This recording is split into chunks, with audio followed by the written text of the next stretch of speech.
The Monroe County Sheriff's Office is speaking out after arresting a man accused of following a St. John Fisher University staff member, touching her without her consent as she made her way onto campus. News 8's Leah Mallory heard from the Monroe County Sheriff today on this case and what he had to say. She joins us live in studio now with the very latest. Leah, what have you learned here?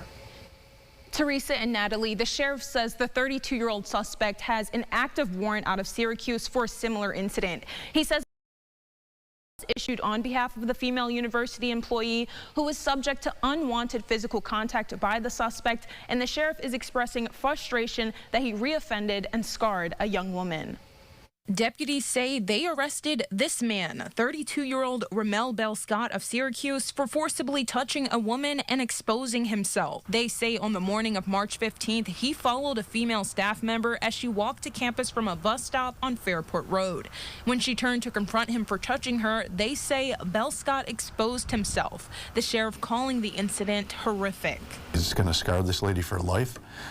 She's going to be a point of paranoia walking, to work in the future and worried about who's over her shoulder. And it's unfortunate, and I think it's preventable. The sheriff says the staff member immediately told campus security, who contacted law enforcement. He says she made all the right moves. He didn't like the resistance, I think, and he went the other way. Sometimes people are expecting no resistance or someone to go along with the program. So they were able to separate.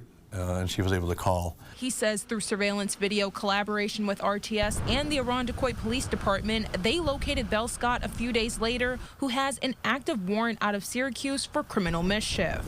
She's got trauma the rest of her life, and it just frustrates the heck out of me. My job is public safety, and I've been pleading with the legislators for years to help us fill the gaps of bail reform and clearly identify dangerous people in our community. The sheriff shared several tips for how to stay safe in a similar situation. The best thing is to see a potential threat, not from a paranoid state, but a prepared state, and then you create your distance from it, right? Or you create more barriers. What a bad guy most often doesn't want is a witness. They don't want a lot of commotion. They don't want any resistance. Bell Scott was charged with forcible touching, stalking, and public lewdness. He was arraigned and is currently being held at the Monroe County Jail. The sheriff also noted that his office offers observational training to the public, as well as resources for anyone who has experienced sexual assault. Reporting live in studio, Leah Mallory, News 8. Get the Rochester First streaming app today for everything you love from News 8 On Demand, plus exclusive shows you won't see anywhere else. Search ROC and download for free on Roku, Amazon Fire, and Apple TV.